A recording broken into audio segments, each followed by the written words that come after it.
갑자기 이생의 목소리가 막 들리는 것 같은 거예요. 차라리 너만 있으면 좋겠어. 다른 초능력은 필요 없어. 사실은 생명이야. 내 삶이야. 내가 살아가는 그 귀중한 순간이야. 저도 모르게 울컥하게 되더라고요. 네, 안녕하세요. 국어국문학과 김수연입니다.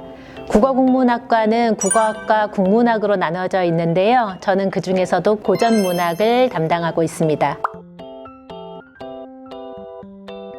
일부러 해석하면서 듣진 않는데요. 듣다 보면 자연스럽게 상황에 따라서 또는 저의 감정에 따라서 몰입되는 경우가 있고 작품 세계하고 또 연결되어서 노래가 들릴 때도 있습니다. 네, 그럼 지금부터 K-POP 속에 들어있는 고전문학의 이야기를 12월의 기적과 정류장이라는 노래를 중심으로 살펴보겠습니다. 네, 첫 번째는 엑소의 12월의 기적에 대해서 한번 살펴보겠습니다. 여러분은 이 노래 잘 아시나요? 제가 이 작품을 처음 딱 봤을 때 가장 먼저 떠올랐던 작품은 이생규장전이라는 작품입니다. 이 첫 줄을 딱 보는 순간 갑자기 이생의 목소리가 막 들리는 것 같은 거예요. 보이지 않는 널 찾으려고 애쓰다. 들리지 않는 널 들으려고 애쓰다. 너를 찾으려고 한다라고 할 때 너는 누굴까? 제가 이생규장전하고 연결 딱 시켰을 때 이 바로 너는 이생의 연인이었다가 부인이 되고 그리고 저승으로 가버린 최랑이었습니다. 이미 죽어서 보이지 않는 너를 이 최랑이라는 인물이거든요. 이 최랑을 찾으려고 애쓰다가 목소리 들리지 않는 너를 들으려고 애쓰다가 이렇게 최랑을 찾아 헤매는 이생의 간절한 마음 이런 것들이 첫 구절에서 느껴졌습니다. 최랑이 전쟁통에 피난을 가다가 도망치다가 죽게 됩니다. 그 다음에 최랑이 영혼이 되어서 이생을 만나러 옵니다. 그렇게 죽은 최랑을 보고 싶어 하던 이생에게 보이지 않던 너의 모습이 보이고 들리지 않던 너의 목소리가 들리는 것이죠. 너가 나를 떠난 뒤로 내겐 없던 힘이 생겨서 그전까진 솔직히 이생은 약간 우유부단하고 이런 이생에게 최랑이 죽은 뒤에는 사실 큰 힘이 생기고 성장하게 되는 계기가 됩니다. 그렇게 성장한 뒤에 바로 최랑, 영혼이 된 최랑의 목소리와 최랑의 모습을 만날 수 있게 된 그 장면하고 이 부분이 잘 맞아떨어진다는 느낌이 들었습니다. 아까 잠깐 말씀드린 것처럼 이생은 좀 어리기도 했습니다. 최랑과 만나서 얼마 동안은 나밖에 모르고 약간 회피하려는 모습도 보였거든요. 그런 나밖에 몰랐던 이기적인 내가, 그래서 너의 마음도 몰라줬던 무심한 내가 라고 자기가 어렸던 그런 모습에 대해서 미안해하면서 고백하는 그런 장면으로 읽히는 부분이기도 합니다. 바로 이렇게 성장한 이생이 최랑에게 이렇게도 내가 달라졌다는 게 나도 믿기지 않아 라고 이야기를 하죠. 너의 사랑은 이렇게 계속 날 움직여. 제가 앞에서 잠깐 말씀드렸잖아요. 두 사람이 처음에 만나게 되고 만남이 있고 여러분이 아마 많이 들어봤던 구조일 거예요. 첫 번째 이생 아버지의 반대로 이별을 하게 되고 그 다음에 혼인을 하는 과정에서 다시 또 만나게 되고 그 다음 다시 또 흥건적의 난으로 이별을 하게 됩니다. 그리고 다시 만난 거예요. 이 만남은 영혼이 되어서 만나서 두 사람이 재회를 하는 과정인데 이 두 번의 만남과 이별 단계에서는 최랑이 주도적이었다면 최랑이 죽은 다음에 홀로 최랑과 만났던 그곳을 찾아가는 동안 이생은 성숙하게 됐고 이렇게 최랑 너의 사랑은 나를 계속 성장하게 해. 나를 움직여가. 난 생각만 하면 세상을 너로 채울 수 있어. 이제 온전히 최랑이 내 안에 가득하고 이 세상에 가득한 사실 그전까지도 앞부분에서 사랑을 하긴 했지만 나의 세상을 모두 풍족하게 그러니까 충만하게 해주는 사랑까지는 아직 아니었는데 이제는 나도 성숙했고 함께 만들어가는 사랑은 이 세상을 너로 가득 채울 수 있는 그런 사랑이 된 거죠. 그래서 그 장면을 또 고백하고 있고요. 그래서 이제는 눈송이 하나하나 모든 것이 췌랑으로 가득 차고 췌랑처럼 보이는 그런 이생의 마음입니다. 제가 첫 번째 만남과 이별 이야기를 했었고요. 다시 또 만남과 이별 이야기를 했었고요. 세 번째 만남까지 이야기를 했습니다. 그런데 두문불출해서 3년 동안 췌랑하고 함께 지냈거든요. 근데 3년 즈음 되어가던 어느 날 췌랑이 이야기를 합니다.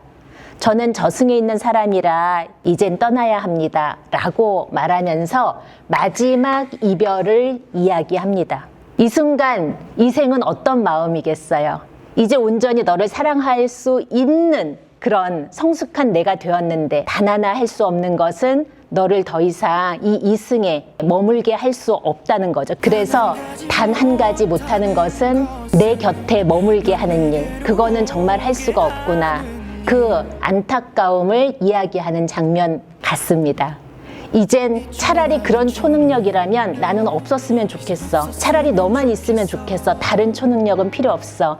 이러한 이생의 마음을 읊고 있는 부분 같아서 저도 이 부분에서 가슴이 아팠습니다. 시간을 멈춰 너에게 돌아가고 싶다라는 고백입니다. 이생이 만약에 돌아갈 수 있다면 어디로 돌아가고 싶을까요?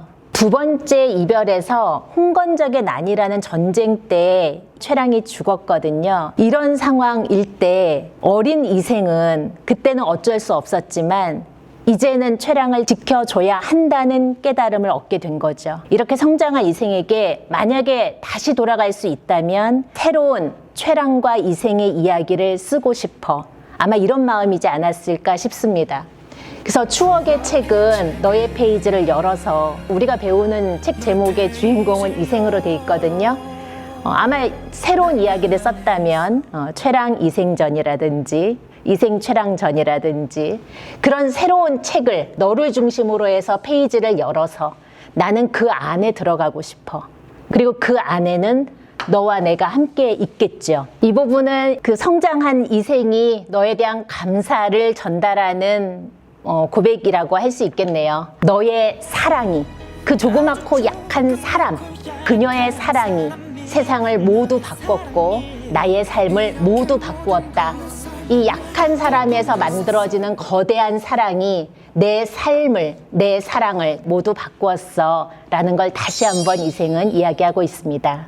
마지막 부분인 것 같은데요. 자, 사랑이 고마운 줄 몰랐던 내가, 사실 당연한 걸로 여겼죠. 그렇게 끝나면 그만인 줄 알았던 내가 너가 원하던 모습으로 성장해서 스스로 어른이 되어가는 나의 사랑은 끝나지 않았으니까 언젠간 다시 만날 거야 라는 이생의 마지막 목소리. 여러분 처음 이 노래 시작할 때 이생 목소리 기억나시나요? 그 목소리하고 이 마지막 목소리 느낌이 달라지시는 걸 아마 여러분도 같이 느끼실 수 있을 것입니다. 12월의 기적은 이렇게 해석을 한번 마무리해 보겠습니다. 그 다음 작품은 한로로의 정류장이라는 작품입니다. 이 정류장이라는 제목을 딱 봤을 때 저는 여기가 어딜까? 이 한로로라는 가수가 생각한 정류장은 어디일까? 그러다가 이 한로로라는 가수의 이미지를 한번 또 보게 되고요. 또 그 순간 우리 삶에서의 정류장, 또 문학 속에서의 정류장, 어떤 것들이 연결될 수 있을까? 많은 생각이 오갔습니다. 그때 제 머리를 쿵 하고 치면서 떠오른 것이 심청전에 인당수에 빠지기 직전에 심청이가 서 있던 가판이 떠올랐습니다. 난 모든 걸 멈춰 세울래. 심청이는 아마 인당수에 빠지기 직전 그 배 위의 가판에서 이 삶의 흐름, 시간, 자기 인생 모든 것이 멈추기를 바랬을 수도 있습니다. 아버지를 위해서 왔지만 두려움이 없는 것도 아니었고요. 앞으로 나아갈 길이 오로지 희망만 있거나 또는 오로지 행복만 있거나 그렇지 않다는 것을 이미 알고 있었거든요. 하지만 또 내가 이 멈춰 세워야 하는 것 중에는 행복뿐 아니라 절망도 있었고 아버지를 위해서 내가 가지고 있는 고통이나 두려움 이것도 멈춰야 됐던 것이 바로 심청이의 입장이었습니다. 그래서 절망과 소망, 내 앞으로의 개인적 소망, 내가 아버지를 위해서 해야 하는 일에 대한 두려움 이런 것들까지도 다 멈춰 세우고 인당수 빠진 이후에 또 다른 내가 어떤 모습으로 올지는 모르죠. 내가 생각했던 모습일 수도 있고 아닐 수도 있고. 그래서 또 다른 모습의 내가 찾아올 때 편히 쉬었다 갈 수 있도록 잘했어, 괜찮아, 잘한 거야. 자신이 자신에게 이런 말을 해줄 수 있도록 모든 것을 멈춰 세우고 싶었던 그 순간이 아닐까라고 떠올려 봤습니다.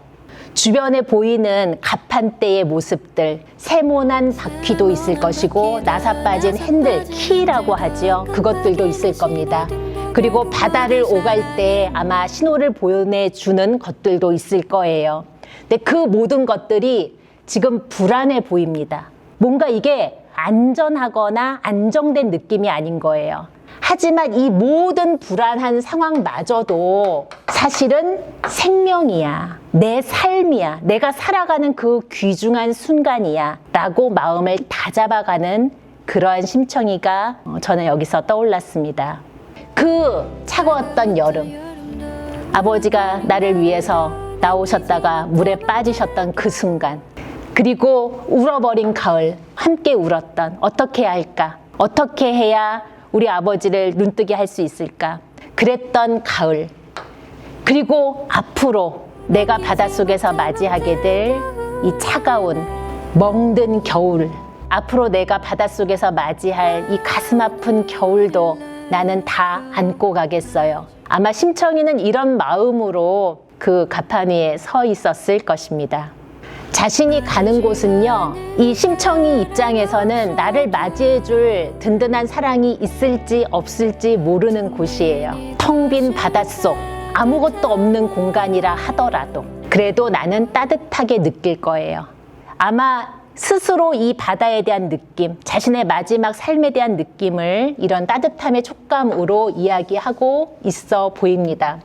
아무도 서지 않는, 그 누구도 모르는 이 가판 위에서 그 따뜻한 바닷속으로 이제 떠나가겠습니다 라고 이야기를 하고 있습니다. 진짜 마지막 장면입니다. 이제 가판 위에 심청이가 치마를 고개 위로 뒤집어 쓰고 마지막 발돋움을 하는 장면처럼 느껴지는 부분입니다. 짙은 향기, 바다 향기, 마을의 복사꽃 향기, 이런 것들이 코끝에 시려올 때, 그때 그 순간 저는 마지막 발을 딛고, 이 노래에서는 버스라든지 아마 내가 타야 할 무언가를 타기 위해 일어서는 것이라면 심청이는 스스로 뛰어내리려는 그 마지막 자신의 선택을 위해서 마침내 결국 일어서서 자기의 삶을 선택한다라고 볼 수 있을 것입니다. 솔직하게 말하면 이 노래를 원래부터 알고 있었던 것은 아니고요. 이번 기회에 노래를 좀 듣게 됐고, 또 작품과 연결을 하다 보니까 노래의 맛과 의미를 다시 한번 깊게 생각해 볼 수 있는 시간이었습니다. 두 작품을 했는데 사실 둘 다 가슴에 와 닿았는데요. 근데 제가 사실 강의하면서 중간에 살짝 울컥한 곳이 정류장 중간 부분에서 제가 심청이의 그 심정에 이렇게 빠져들다 보니까 저도 모르게 울컥하게 되더라고요. 엄청 참았습니다. 오늘 K-팝 속에 나와 있는 이야기들을 고전문학과 함께 해석을 해보았는데요. 사실 저는 이런 또 경험이 처음인데 실제로 여러분들이 어떻게 들으셨을지 잘 모르겠습니다. 처음에 이 제안을 받았을 때 K-팝을 고전문학으로 잘 설명할 수 있을까? 또 연결되는 지점이 있을까라고 고민도 많이 했고요. 제가 생각하는 이 작품의 느낌하고 여러분들이 생각하는 작품의 느낌이 또 너무나 거리감이 있지 않을까라는 두려움, 걱정이 살짝 있는데 잘 들어주시고 재미있게 봐주시면 좋겠고요. 만약에 재밌었다면 많이 조회수 늘려주시고 조회수가 많아져서 1등 하면 제가 2탄으로 돌아오겠습니다. 네, 지금까지 봐주셔서 감사합니다. 나중에 또 뵐게요.